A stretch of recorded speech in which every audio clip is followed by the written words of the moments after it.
wife and a mum of teenagers and a full-time CFO by day and by night. And the writing happens in the spaces in between. So I'm a writer with my debut novel releasing in 3 weeks. Fantastic. You have a pretty busy life. I'm wondering if you can talk to me a little bit about how you manage to fit writing in on top of being a CFO and mum and all the things. My second book wants to know that too. Um, Magic, I swear, honestly, I think when a story comes to you and the creative magic is present, there are suddenly more hours in the day and there's more energy stores and it just happens. I don't know, well, it certainly happened with the first one. Um, it was just such a clear story to me when it came. There's a lot behind where the story came from, but once it arrived, it was so present for me, so fully formed in terms of the characters and where the story wanted to go that it gave me momentum. So when I did find the little moments of time, it just poured onto the page, and there's a lot of things that help you get that momentum, but yeah, I think largely it's magic. Like when there's something special there, it finds a way in and onto the page. Mhm. Do you have a routine that you follow to make sure that writing gets done? Do you write every Not day? Do really. you? If I was writing full time, if I wasn't working full time, I would have structure for sure. Like I would have barriers around my time, boundaries around it, and I would work in a very structured way. So it's pretty hard to do that in the spaces between. But I do.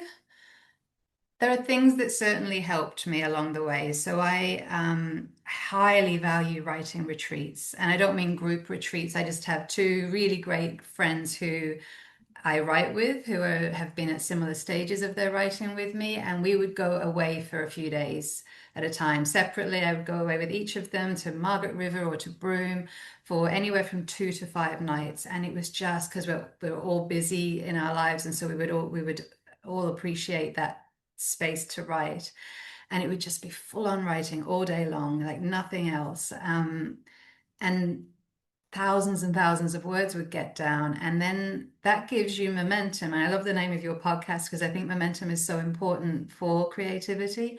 So I would Mhm. get those words down, I'd get super energized by the story again. And then that momentum would hold me. It'd be a gift, like the writing retreats were gifts that just kept on giving because then it was so fresh in my mind. I was so clear where I wanted to go, and I was so excited about it again that it would hold me for those spaces between the busy life for weeks afterwards. So I reckon half the words I wrote for this book would have been done on two brief writing retreats per year over the period and the momentum that it carried me through afterwards. But in terms of routine in between the retreats, it's once the story and the characters are alive for me, they're with me all day and all night. Like, so I'm walking the dog, I'm in the shower, I'm in that liminal moment before you fall asleep, and they're there, the scenes are playing out. So when I do get a moment to write, it just spills out onto the page. It's a scene ready and just needing an outlet. So I never once had writer's block. I just always had a block on my time, and I would steal moments to just get it out. Like this is building, and I've got to get it out. So and a lot of the process for me happens off the page, and then I just need a bit of time to get it onto the page. I do want to talk to you about your creative process, but I just want to go back again to routine. Like, did that change for you going from um, before it was picked up to then needing to meet deadlines given to you? Not really. Not a lot of writing happened for me after being picked up. My process to get to publication meant that that work had been done. Mm. I guess I did first draft. I learned the craft and I learned how to write and all of those things as I wrote the story. and then started submitting way too early, way earlier than you're supposed to, which is a rookie mistake, and got rejections. And then I was like, okay, I need a manuscript assessment, I need some beta readers and that kind of thing. So I did those things, and then I did rewrites, and then I did the Curtis Brown Write Your Novel course, which completely elevated everything and changed a lot for me. So I did a lot more rewrites. I did a lot of polishing before it ever got picked up, and I kept improving it if I got a rejection. So by the time Hawkeye said yes to me, the first structural edit that I expected didn't happen. I was waiting for a big structural edit. I never had a structural edit. I barely had proofread. It was just, it had already been through the ringer so much by the time it got there that all I had was proofreads. So there was no routine attached to this book It's after amazing. being accepted by a publisher. And it has, so for the one that you're trying to, what you are writing now, are you trying to establish a routine so that you can get it done, or are you just relying still on the way that it has worked for you in the past, which actually I'm going to say I really love, and that's how I got a lot of words written Yeah. as well. In that, my writing group, we would go away and we would just smash it out, and Mm. I could walk away with 30,000 words in a short amount of time.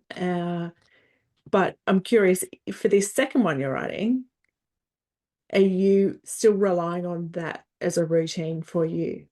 I think I have to. I feel like I'm busier now than I was with the first one. I've got kids who are 14 and 16 with a lot of Yeah. sports and a lot more running around. So my daughter's going to get her license within the next few months, and I think that's going to change my life, and I'll be able to add a little bit of structure in. But right now, I'm at the mercy of the running around as well as work.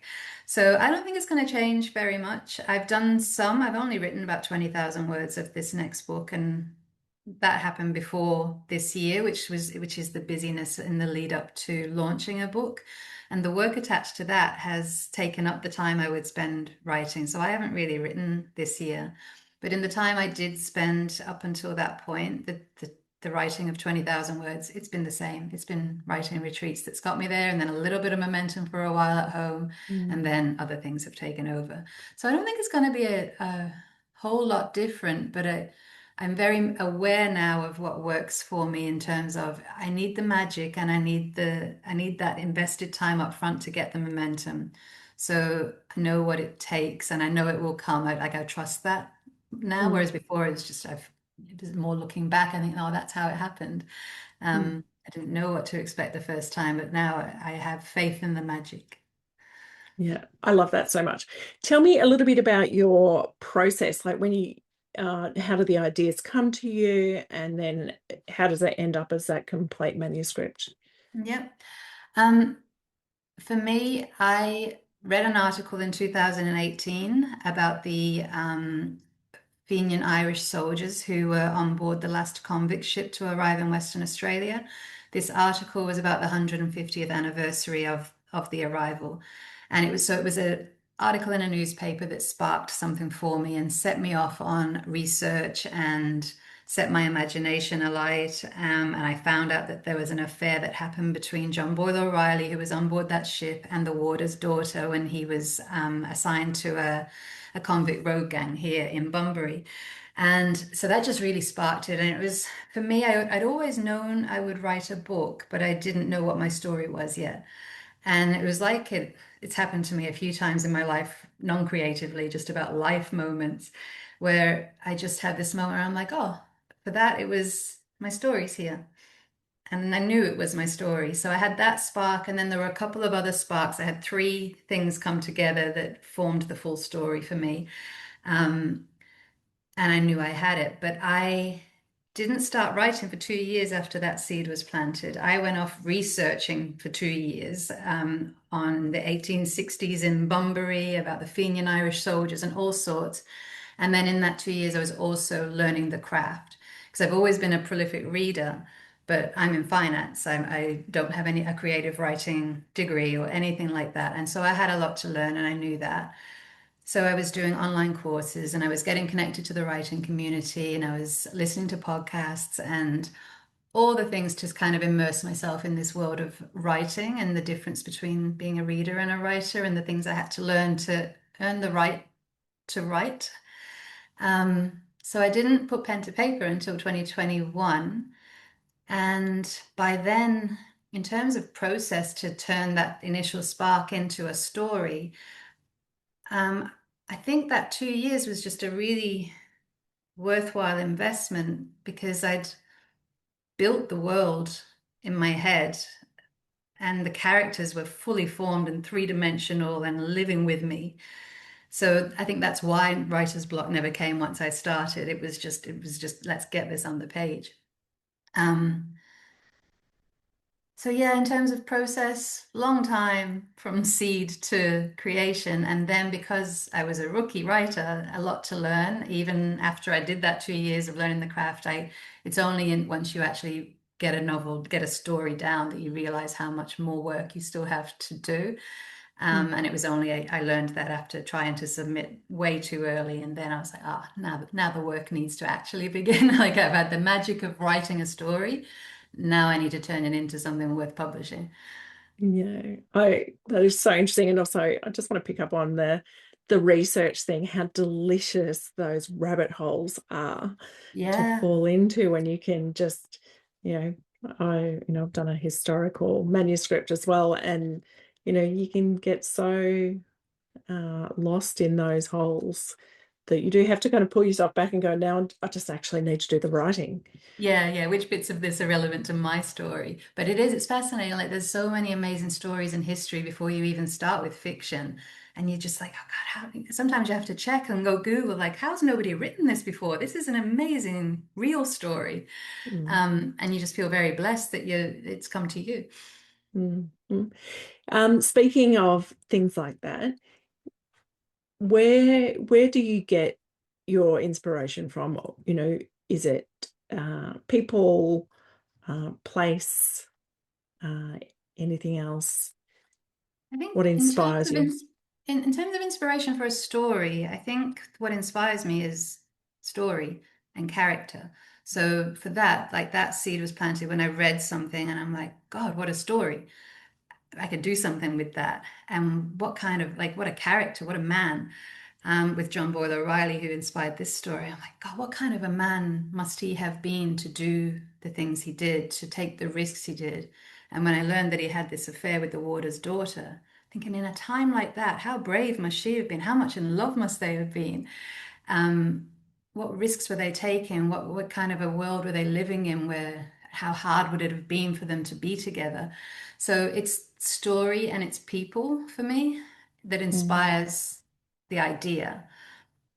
In terms of inspiration for creativity or, wanting to get down and write, I need space for that.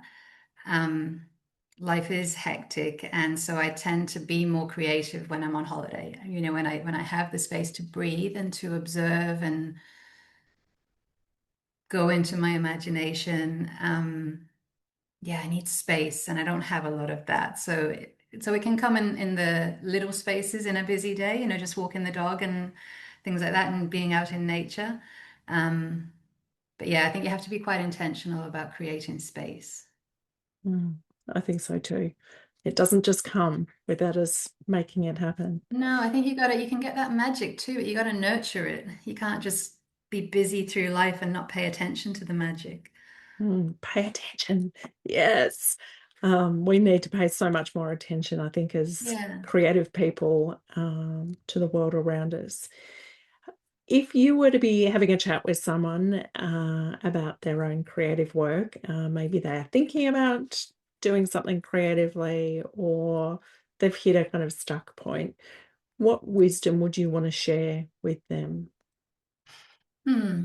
Um, I think creating space, getting away from the grind and the chores, creating space, getting out in nature and observing. And it doesn't have to be nature, it's just observing human dynamics. Like I find it in the dynamics of a family at an airport, like just watching human behavior and like, taking some time to do that. And for me, it's squeezing it into, I've just dropped one of my kids at footy for their warm up and I have an hour and I'll sit in a cafe and then just, I'll get the computer out and do some writing and I'll be looking around me and observing. So I think any opportunity you can get to observe and create space. I also really valued that those on those writing retreats with those two different friends. You didn't have to critique each other's work so much, but sometimes just sitting down, going, I'm at this spot and I'm working through this because I found myself on a loop or I found myself paused, like I get to a certain point and I don't know where to go with a scene, and just brainstorming, like just throwing some more ideas on the table, and they might not be the right idea, that might not be the answer, but there's something about throwing some more ideas on the table. It's like throwing jigsaw puzzle pieces on a table, and it just, I don't know if it disrupts the synapses or something. It just stops that loop and that pause, and it just opens things up and throws more into the mix. And I'll find then it'll be like that night as I'm falling asleep, something will click and be like, oh, it's not going to be that, but it could be this. And it was that exercise that opened it up for me. So if I'm Mm, paused, I find that really helpful because I do sometimes get myself on a loop and I need disruption, and other people are good for that. mm. I love that as well. Do you carry, like, have you always got a notebook in hand just in case, one of those moments where you are watching, say, that family and their Yeah, dynamics? I want to do more of that, but I do. I have notebooks all over the house. And like just recently with the second book, and this is how I know I'm onto another good thing with the second book because I've had these moments of magic again. So with my first book, I had this moment where I was scribbling in a notebook and a whole scene came to me long before 2021 when I started writing this book. But I had this story in my mind. So this whole scene came to me and I scribbled it out longhand. And it still exists in my published book. And it's almost to the end of the book, but it's a full scene, fully formed, that was present years before I started writing. So those characters were that clear to me, that three-dimensional, that early on. And that's what I mean by magic. Like that's that sort of thing to just come to you.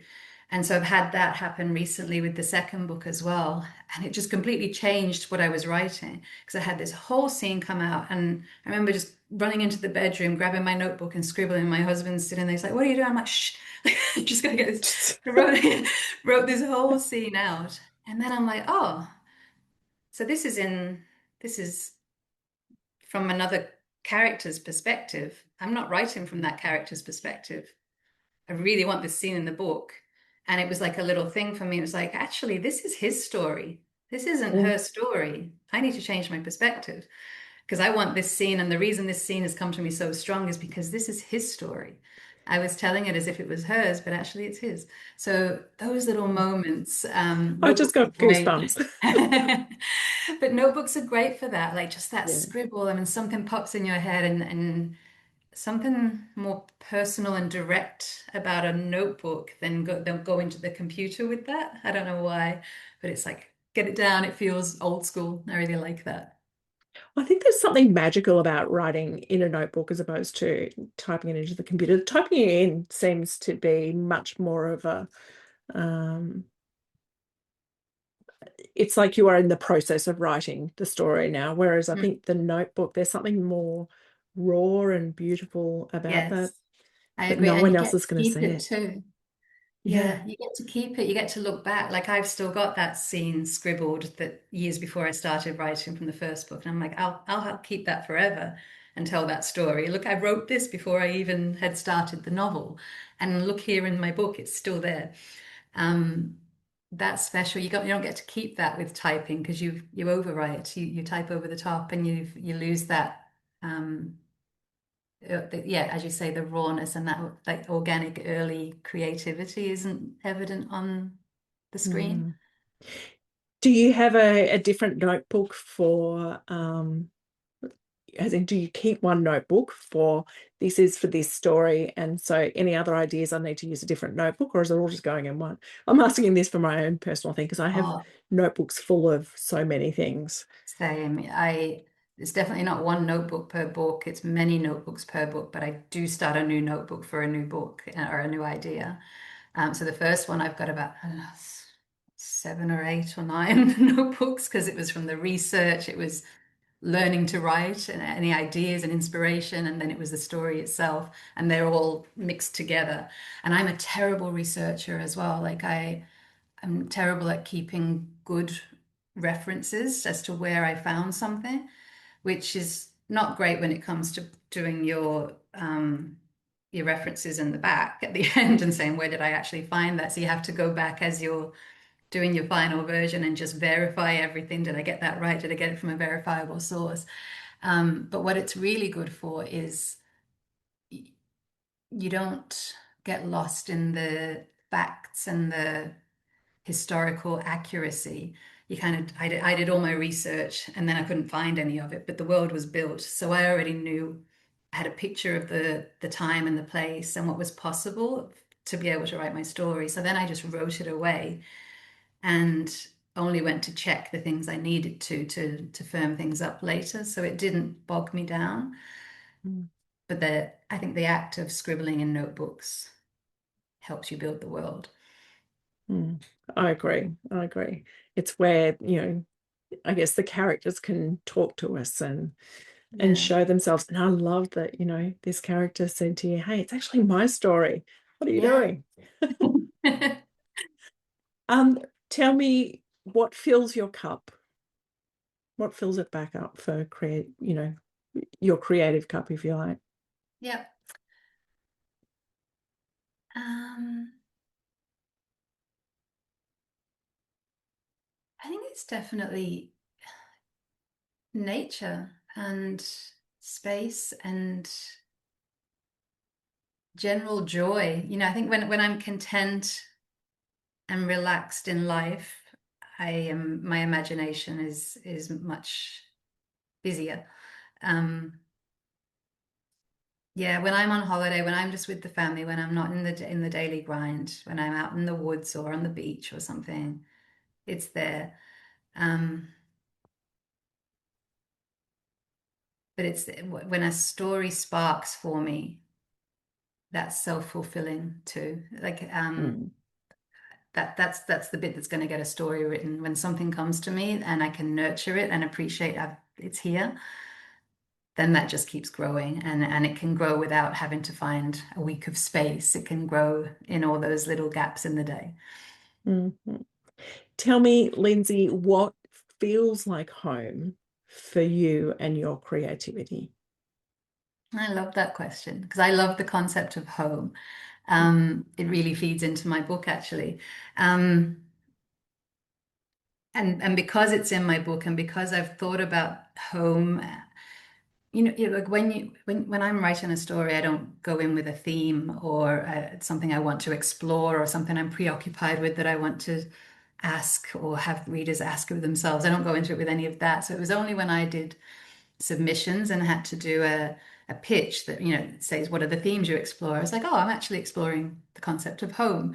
And so that made me think and made me appreciate what do I think about home? When do I feel home? And I feel home whenever and wherever I'm with my people. And if I've got them with me and if they're healthy and safe, then I'm home. And I think it's the same with my writing, with my stories. When I've got my characters, when they are fully formed and three-dimensional and hanging out in my head and playing out full scenes, I'm home. I know I've got it. I know I've got a story. Like there's no having to figure things out. Like these are real people for me. So when I've got my people, I've got my story. Oh, I love that so much. Thank you so much for making the time for this out of your very busy schedule. And I'm sure listeners are going to really enjoy hearing uh, about this. So thanks for joining me on Creative Momentum with Meg and Lynsey. Thank you so much, Meg. It was lovely to chat to you. And also, all the best with the launch, all the exciting, lead up to it and, the joyful ride of launch time. Can Thank you tell you. us the name of your book, please? Sure, I'll show you.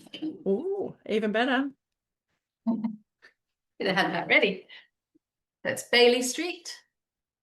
which is named after a little cottage in Fremantle Port, which is in my story the home that connects past and present in my dual timeline.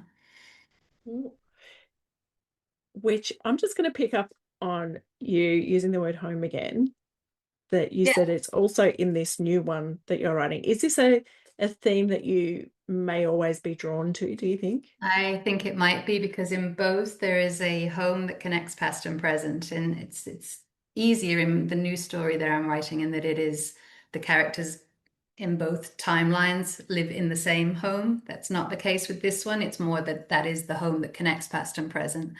So I think, yeah, it feels like that might be a common thing with my stories. Mm, I like the way that you can be in the same place, but a very different time, very different context, and yet the human heart is still the human heart, and we still battle with the same feelings and challenges. And yeah, I like the contrast of eras and the comparison of humans being just as they always were. mm. Excellent. Thank you so much. And I wish you all the best for your launch. If you are in Perth, you're Perth, aren't you? Yeah. Yep. Yep. Um, Maybe you can get along to one of Lynsey's events. I'm assuming you're having some events to launch this Yes, book. I've got a few. I've got a launch starting in Melville on the 29th of July and a few more that are on my website. And I've got one in Brisbane as well. Excellent. Well, best of luck with it all. I'm sure it'll be fun. And thank you so much for your time. Thank you, Meg. Take care.